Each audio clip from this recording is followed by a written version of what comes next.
Hello, everyone. You're very welcome to Construct Innovate Webinar Series on digital construction technologies. My name is Magda Hajdukiewicz. I'm a co-director of Construct Innovate, Ireland's National Research Centre for Construction Technology and Innovation. And today's topic of the webinar is on digital project delivery. And we have three wonderful speakers today with us. The first one is Dr. Kieran McNally, Assistant Professor at University College Dublin, who will be speaking about information management in construction. Our second presentation today is from Shane Carney, Associate at Henry J. Lyons, on the use of BIM for large-scale residential delivery. And the final presentation today is from Timmy Falvey, Operations Director at Gaga Muller, speaking about constructing efficiency, leveraging data in the construction industry. We are going to start with those three presentations, and hopefully we'll have time at the end for some Q&A. So if you have any questions to our speakers, please write them down in the Q&A box at the bottom of your screen. So without further ado, I'm going to ask Kieran to share his slides, and for everyone, enjoy the presentations. Thanks, Kieran. Okay, thanks, Magda. You should be able to see those now. Okay, so good afternoon, all. So I'm going to speak today about some work that we're doing as part of the Build Digital project. So Build Digital is a project that was initiated in 2020. With the intention of this was to support the digital transformation of the Irish construction sector. It's one of the key actions that was recommended by the Construction Sector Group, who were formed a number of years ago to, again, try to support the transformation of the construction sector in Ireland, and is funded by the Department of Public Expenditure, NDP Delivery and Reform. So the context for today, in terms of the focus of this presentation, is a lot of work that's happening at the moment in relation to the proposed change, or the planned change that is coming from the OGP. So the OGP is the Office of Government Procurement. They're tasked with the delivery of all major public construction projects. And from January 2024, what they've announced is that public works contracts with a value in excess of 100 million will have BIM requirements included in their scope of service. Now, this is intended to come in initially for very large projects, as described there, but it will be a gradual rollout over the coming years. And again, given that public works account for about 25% of construction in Ireland, this is very significant. So the intention is to start off with large projects and to gradually move down into all projects. So in terms of what I was planning on speaking about today, it is very much informed by this because, again, as Ireland is moving towards this fairly significant change in the way in which we deliver our projects, there is an important task there to think about how it is that we want to define these BIM requirements.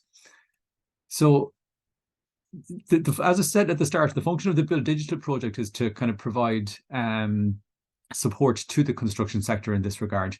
And the structure of the project is that it's based around 5 pillars, which are listed there in terms of leadership and cultural change. There's digital standards, education and training, digital procurement, and sustainability and circular economy. And in particular, what I'm going to focus on today is work that's been carried out in the digital procurement pillar. So the structure of the Build Digital project is that we have significant industry involvement across all of the pillars. So again, there's about, I'd say, 15 to 20 companies in each of the pillars, and they do have an active voice in the research agenda in terms of what it is that we're covering. In terms of the activities, these are, again, discussed with our pillar members, and the sort of topics that are of kind of particular importance to them are things like modern methods of construction, with traceability, common assessment standards, sustainable procurement, and digital procurement maturity. So all as listed there. And again, we have a number of, I suppose, activities planned over the coming years to kind of support each of those. One of the activities at which I'm reporting today is what we did in the first year of the project, which was looking at international information management processes. And so again, what we did is we focused on a number of countries, and again, the findings of that are of interest when it comes to looking at how the construction sector in Ireland is going to develop in the coming years. In terms of the methodology within this review, we started off with an overview of BIM standards. So in terms of what is currently available and how are they utilized internationally. We also looked then at information management in selected countries. So we didn't look everywhere, but we did focus on a number of countries, and we went into a good degree of depth in those. The countries listed are shown there in terms of we have the UK, we have Scandinavian countries in terms of Denmark, Finland, Norway, and Sweden. Again, they're all quite well established on their BIM journey. And then also Australia and New Zealand, who again have also taken some fairly significant steps in recent years. This review was also supported by interviews with kind of key people in each of these countries. So in terms of the findings of these, so initially when we look at the BIM standards, the key development is the emergence of the ISO 19650 standards. So these have come on stream over the last number of years, and again they're fundamental to information management in construction going forward. The terminology and the language used within these is very important, and again there is certainly going to be a bit of a learning curve within the construction industry in terms of to working with these, but again the terminology is important in terms of understanding the various business processes involved. The standards are designed to support information management and again right across the project life cycle. So in terms of from initial design stage right through to project delivery and then into handover and facilities management going forward.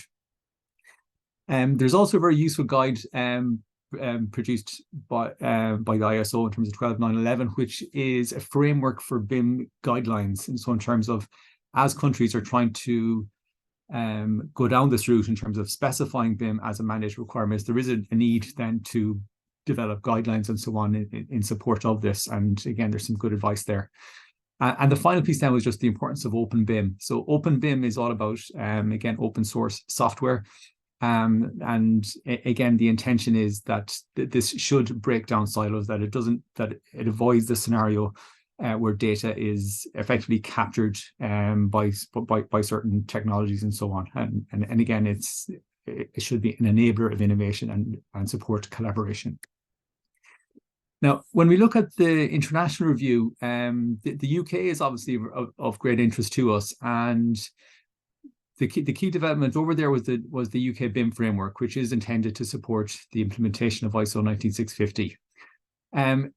Parallel to this, however, there are a number of bodies that have come on board and supported this as it has developed. So it's not just one particular organization that's taking the lead. There are lots of kind of supporting actors as well. So we do have the Scottish Futures Trust. They have produced a BIM guidance website, again, with lots of really good resources on that. You also have a standard information management plan. So it's again, one of the things that does come through is within construction, there's a real danger of proliferation of data. There's a huge amount of data that can be captured. So a way to kind of standardize the information that is being requested, again, to make sure we're not wasting resources. The Centre for Digital Build Britain came on stream in 2017. It was housed out of the University of Cambridge. And again, for 5 years, it played an important role in terms of, again, developing resources. We've also had a number of other documents that have come out in the last couple of years. There's the Construction Playbook, which first came out in 2020. And again, there've been a number of versions of that since. And we also have the Transforming Infrastructure Performance, this roadmap to 2030. So again, a vision for how BIM is going to be used in the UK going forward. So again, it's interesting that it is very much an evolving process in terms of what's happening over there. We also have NEMA, who are now the key driver in the UK in terms of they have it's the rebranding of the UK BIM Alliance, and again, it's just in recognition of the way that the industry is evolving over time. As we move to the Nordic countries, again, I won't spend too long on each of these, but there are similar trends that we see across the countries. In Denmark, we have a state agency who took a leadership role in terms of the introduction of BIM, And again, there has been the regulated use of ICT for construction since 2007 in Denmark. Under the Danish Building Property Agency, they also have established the Centre for Construction. So again, when it comes to developing new skills and new competencies, this is a resource that's available to support the industry in there. We also have the involvement of other bodies. So again, similar to the UK, it's not just one organisation that's doing it alone. There are other coordination bodies supporting, and we now have ICT requirements for all public projects in Denmark. There's a similar story in Finland, where you have a state body that does take a leadership role from the start, and again they've had BIM requirements for quite a while within Finland. So since 2012 they've had the co-BIM series there. They also have again a vision document for this in terms of trying to work out where they are going forward, and we see again the Finnish BIM sector is quite prominent internationally, and there's a lot of softwares that have come out of Finland, such as Tekla and Celebrity and so on, and that people will be familiar with. In Norway, again, similar story. I haven't mentioned Building Smart up till now, but one of the things that does come through in all of the international reviews is the prominence of the local chapters of Building Smart. So again, with the focus on open BIM, but again on kind of promoting collaboration and learning internationally. So again, there is a significant community of knowledge that is there, that did also play a significant role here. And again, we have national BIM requirements, and in this case, they are different. They're developed by this state agency, and the SIMBA requirements are the ones in Norway.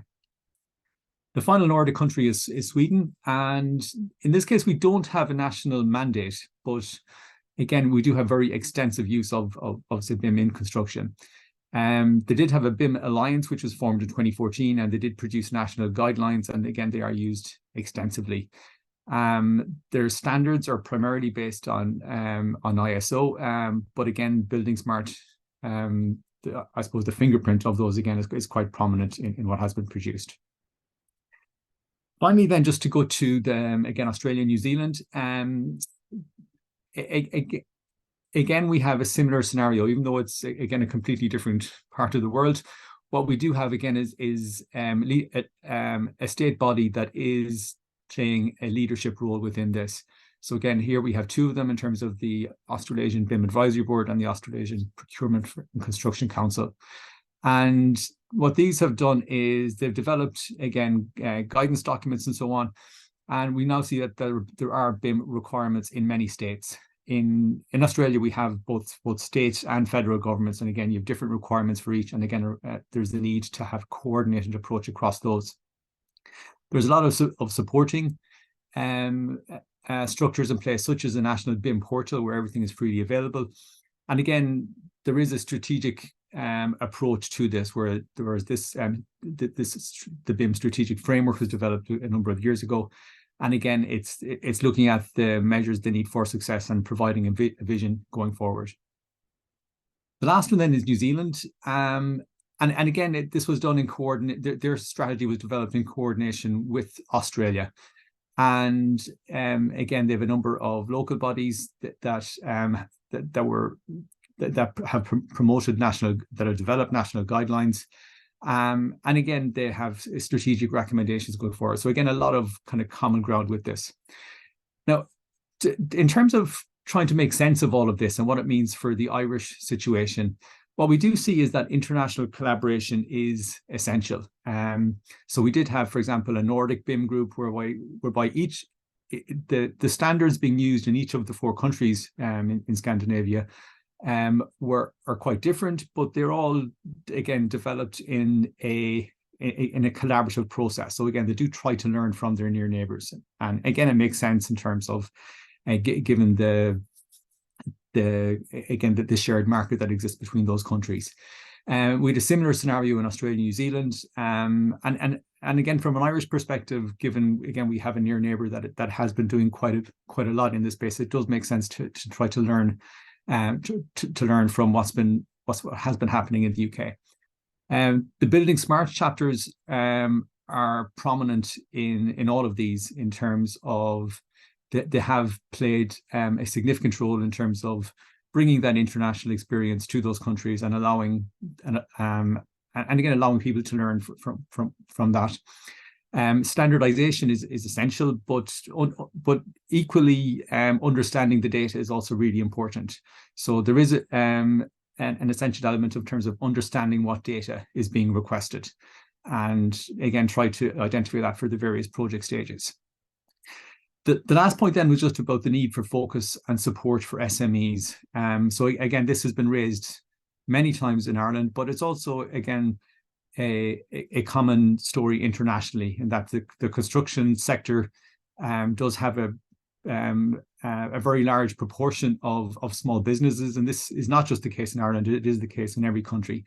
And so again, what we're seeing is that all countries are trying to develop resources and supports for SMEs. And again, again, echoing back to collaboration, there is certainly a need for developing shared resources to help companies on that BIM journey. Okay, to wrap up, I should acknowledge this. This work was led by Alan Hoare from CETA and formerly TU Dublin, and also Adekunle Adeleke and Wahib Saif, who also part of the project team. Okay, I'll wrap up there. Thanks, Magda. Thanks very much, Kieran. It's great to see the update from Build Digital. Build Digital was originated from the construction sector group. It's one of the actions the same as Construct Innovate. So it's great to have the two actions aligned here. Thank you. I'm going to ask Shane now to share his slides and present. Shane, please.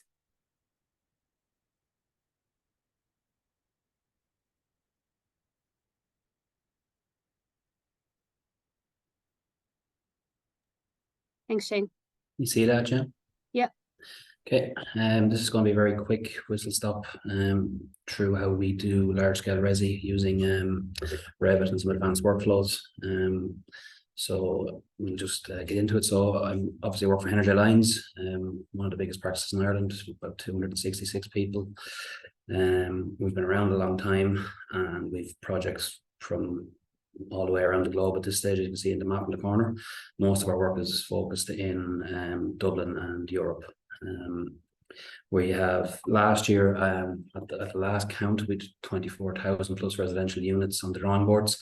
You can see there was a breakdown in various stages here, and the team I work on in the last quarter completed 850 units, circa 850, which is about 10% of overall residential completions in the same quarter for nationwide. So we've a lot of experience in resi. In terms of BIM at HDL, we've sort of adopted some of the stuff that Kieran was talking about previously in his presentation. So we're fully accredited to ISO 19650. We're fully accredited to ISO 9001 with a full BIM working group, BIM manager, and we've our own sort of BIM wiki almost, where there's repositories of data, document templates, families, all that kind of stuff that people need to get their projects moving. So we've 3 projects I'm sort of using to base this presentation on. So Sandyford Central, and then phase 1 and 2 out in Adamstown. These are just some stats about them. I'm not going to go through them one by one, but the key takeaway that I found when I was putting this together was that in large scale resi, you will typically have 1.14 documents per unit. So if you have an 800 unit scheme, you're going to have 800 by 1.14, so you're under 8,000 documents, and each document will be issued as a revision probably about 9 times typically, and that's based on the stats here from our own document trackers and from project information.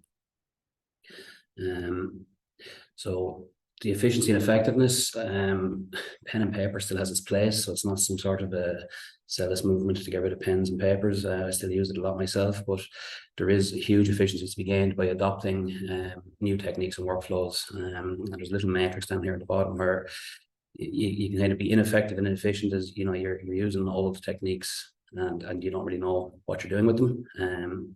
You can be effective and inefficient by, you know, you have a goal, you have an output, you're working hard, but you're not adopting new workflows. And you can be ineffective and efficient, so you can be using all the new technologies, but not really sure what to be doing with them. And then the ultimate goal is to be effective and efficient, which is to, you know, you're working hard, you're using smart workflows, smart technologies, and you know what you're trying to do with them. And that top right corner there is where we've been trying to get to as a team over the last few years. I've always sort of looked at the car industry as a good model for how they do things. Volkswagen here have 95 models across 17 platforms, I think it was. So, you can look at the dashboard in an Audi A6, and if you look at the dashboard in the Lamborghini Aventador, they're very similar, slightly different materials maybe, but the shape of it and the stitching and the screens and all are nearly similar, and it's to do with interchangeability and repetition. And this is an Audi A6 estate here that's sort of broke down to its constituent parts. And then you can see below it is two of our projects where we have a similar thing on our models where they're broken down to constituent parts. And essentially it means that, you have interchangeability, repetition, modularity, and a commonality within the buildings, but outside you're free to change them around. And it's very similar to how the car industry works, using sort of lean approaches that sort of have been pioneered by like Whitney and Henry Ford, Taylor. So what we do is we build an overall model, which will give us our GAs. Sort of see a snip here. And then within that, the apartments themselves plug into it. And the apartments really are the key to how we work this. They're data rich, and we use them to accomplish an awful lot in what we do on a day-to-day basis. So we use Dynamo scripts, which are visual scripting. You can see an example of one here. And we try to get as much information as we can to these apartments. So you see the type, the statutory requirements, the areas achieved, kitchen types, WC types. We will push all that into the apartment group and let it carry around the model. And it means that the designers are free. The whole genesis of it was that I was watching one day, there was good designers spending their time checking areas with polylines, and it just made no sense to me. There's the capability is there to do it with the computer, so we should be letting the computer do the hard work, and it frees up time for the designers to be designers. So we use a lot of scripting to push this information into various schedules here. So you will see these are HQAs from a planning application, but all of this information on the screen is generated in the Revit model, and we use scripts to keep it updated, keep it fresh.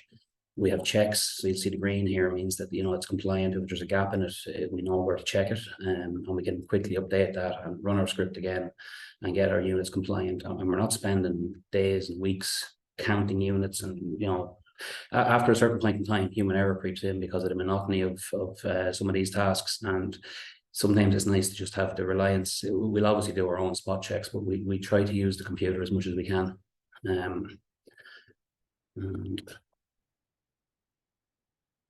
Seems a slide missing there.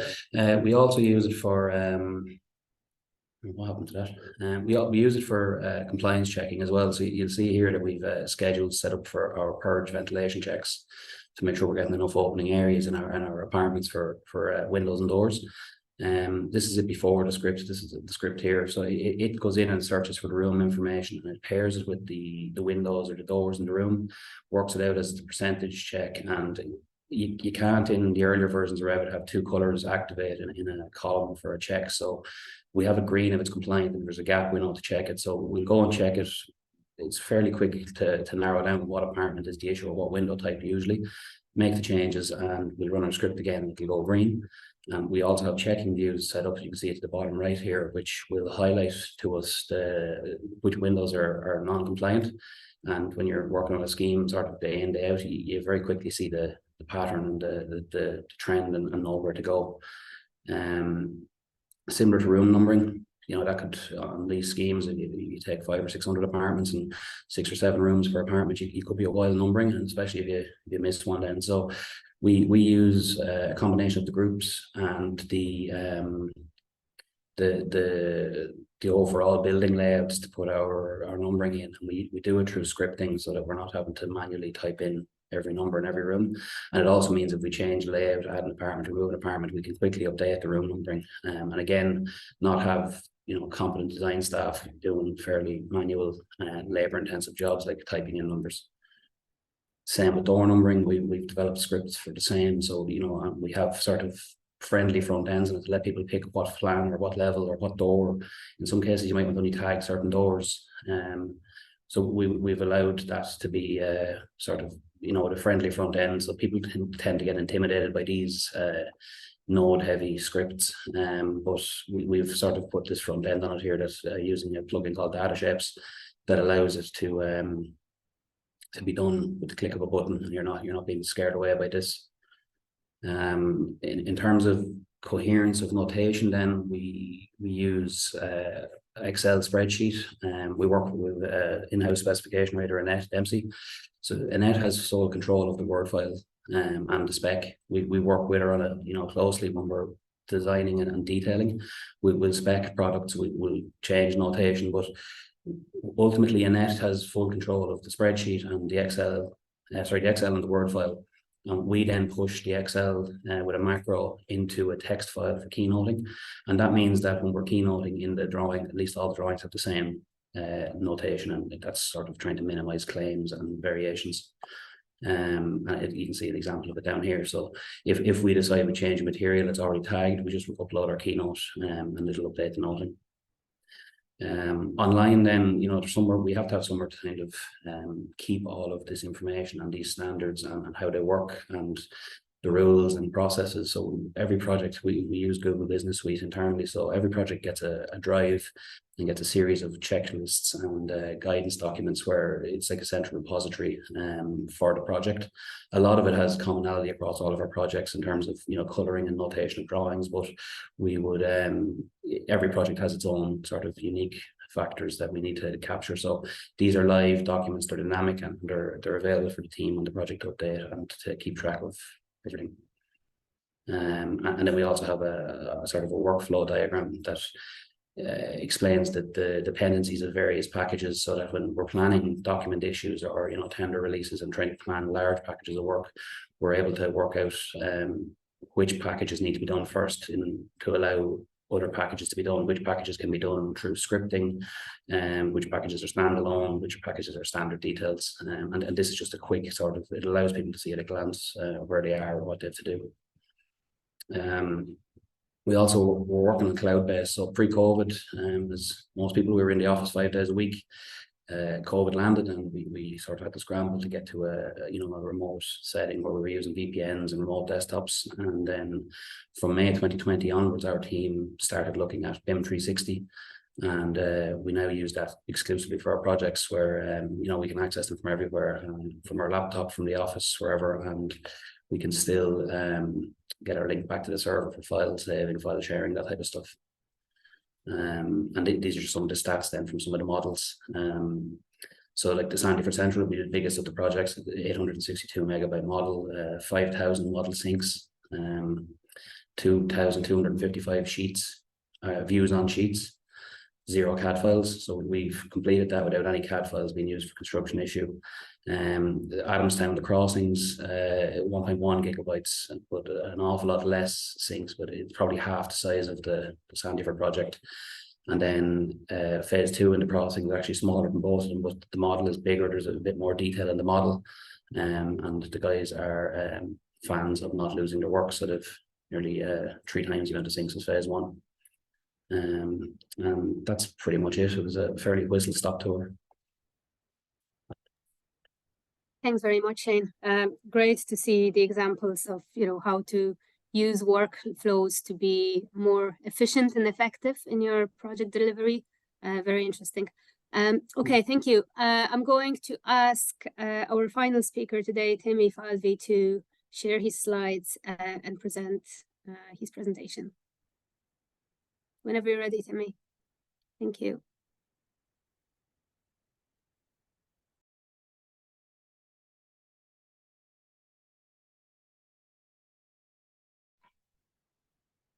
Hi, Magda. Morning, everyone.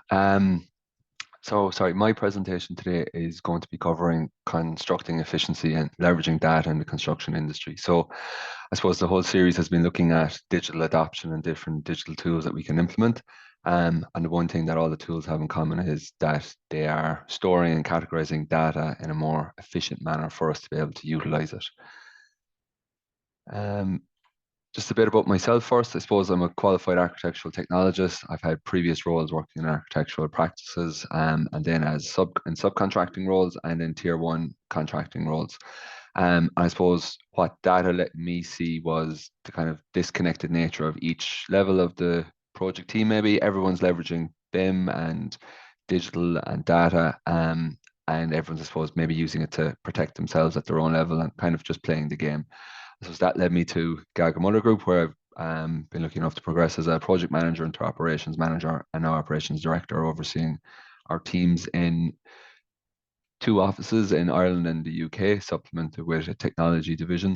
We're 5 years in business and we've delivered 157 projects to date, with a range of different clients from large to small.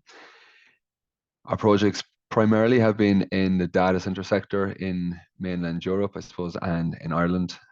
We've recently started working more on our residential and commercial sectors and housing sectors.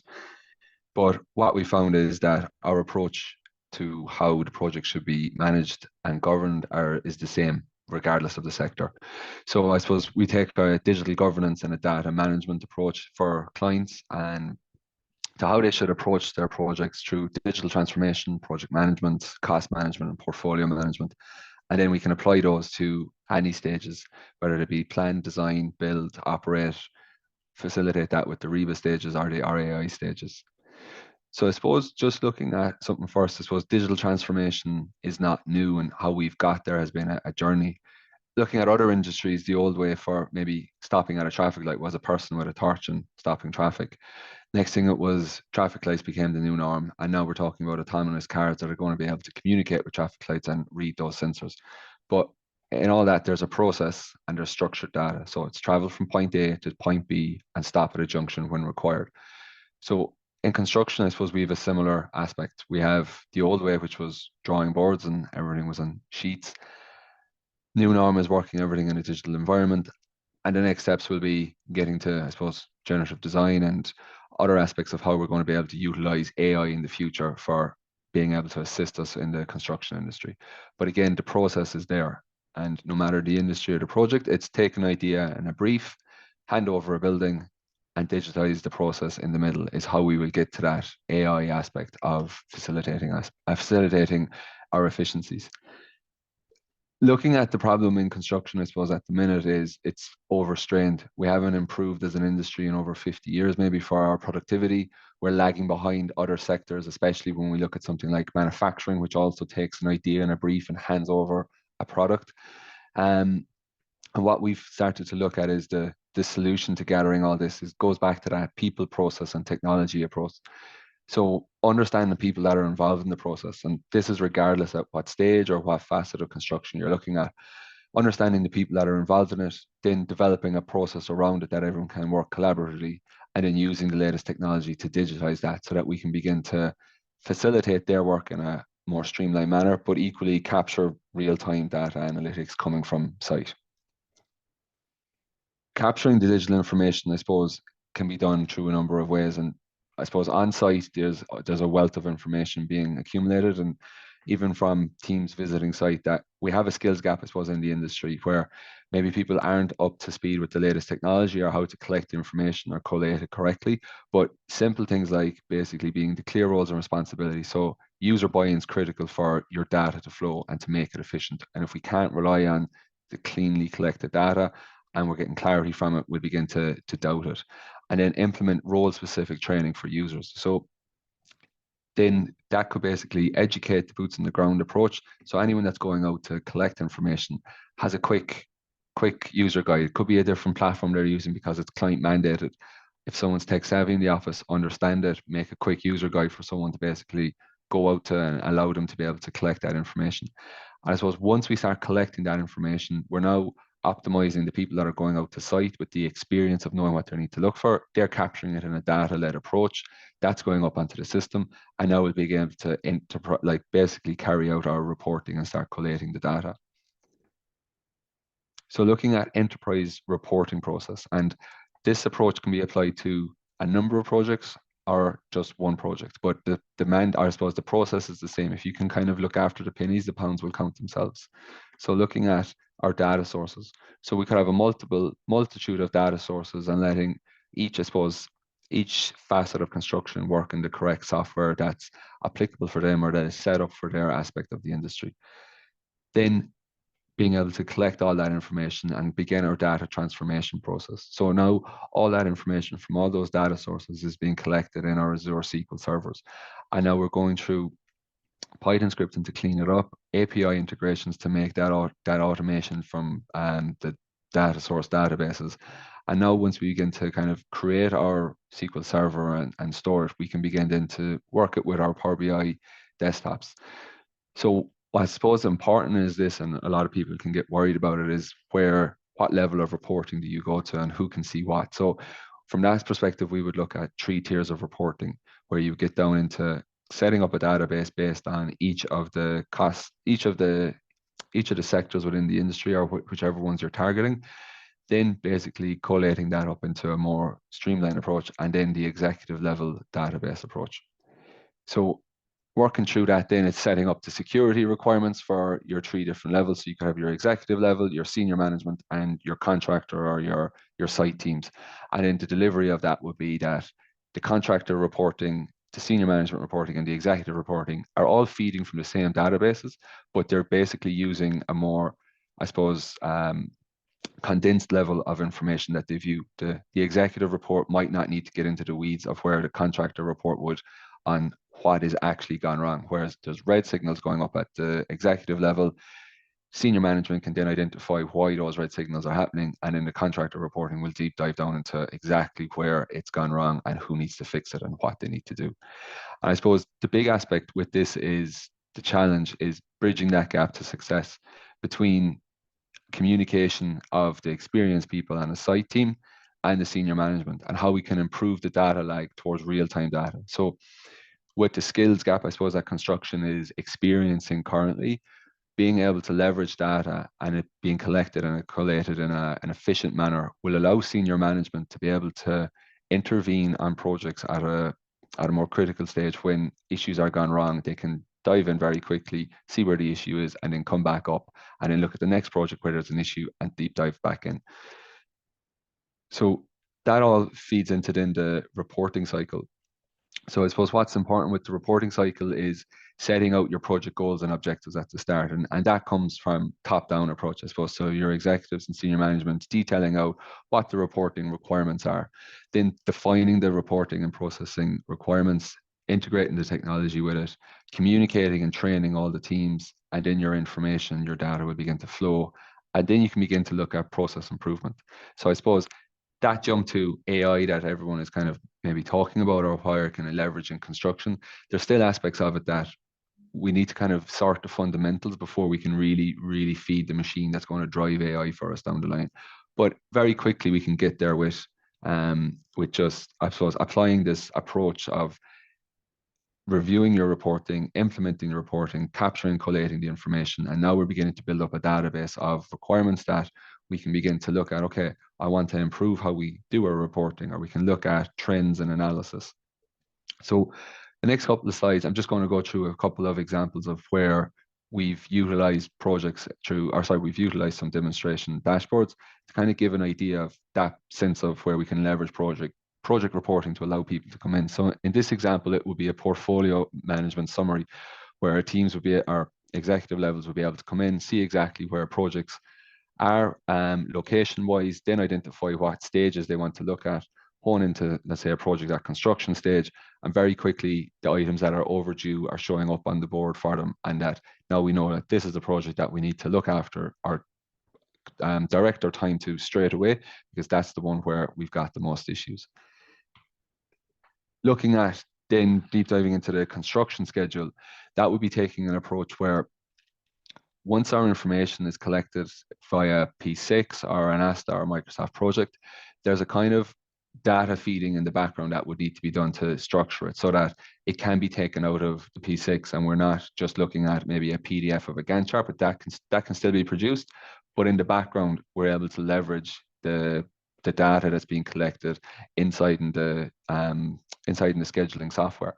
And then what that will allow it to do is to allow more teams to be able to get visibility of a construction schedule and to be able to start slicing the information through looking at what elements are in progress currently on the site, where we're working, what elements are now overdue or what is still to do in a project, or even begin to look at reporting milestones. So if we select, in this instance, it's selecting precast columns.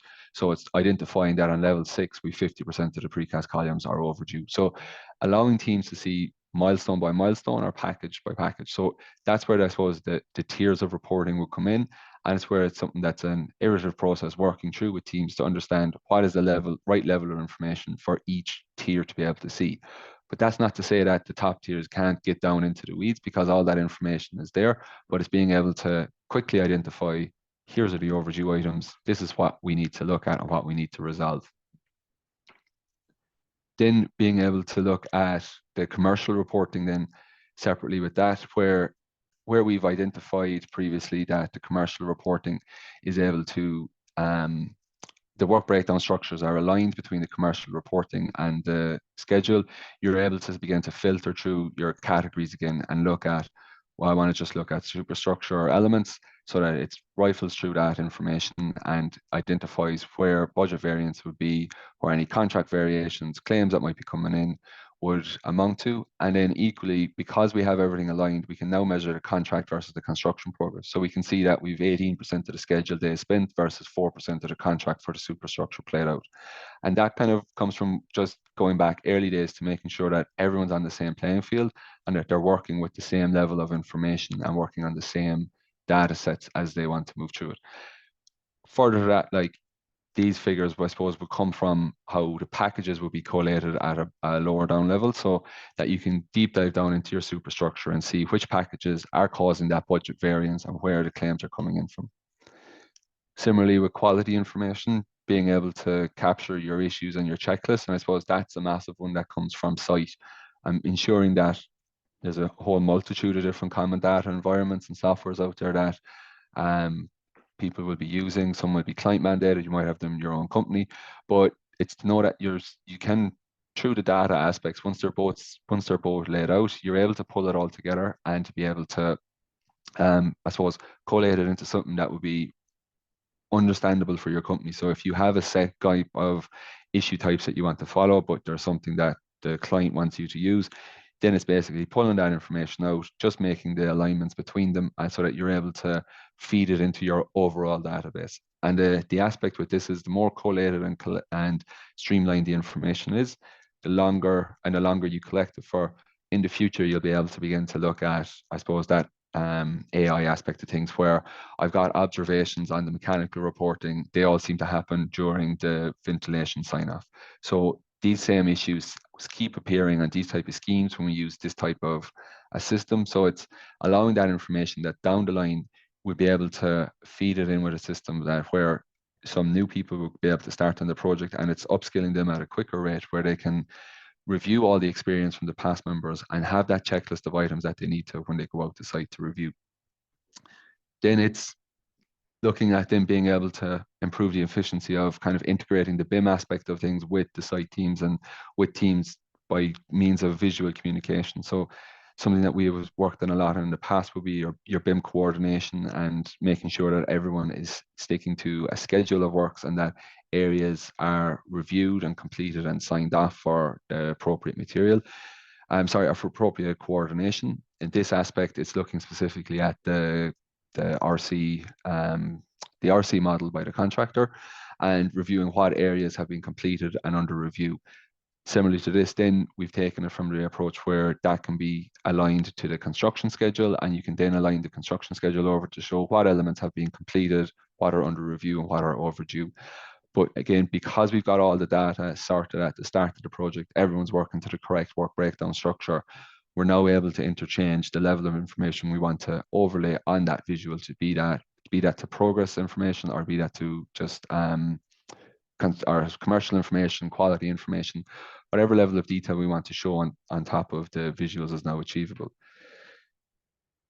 And then looking at BIM coordination, and I suppose just being able to rifle through clash detection and see where our clash trends are going. So in this example, we've basically set out our different clash sets that are being reviewed, then setting the risk appropriate to them for the project, what the previous clash test was, what the delta to the current setup is, and what we currently have. So very quickly we can see, great, we're trending downwards on overall clashes, but when we look into the details, we're actually going up on some clashes, so that we could look at the mechanical pipes, they're going up in clashes while there's actually a trend downwards on everything else. We still have areas where we need to improve on. So this was just in conclusion then, to wrap up with an earlier slide, it's that approach of who are the people involved, the process that we can work with those people, and then wrapping the technology around it so that we're able to enhance the project from that. And that's my presentation today.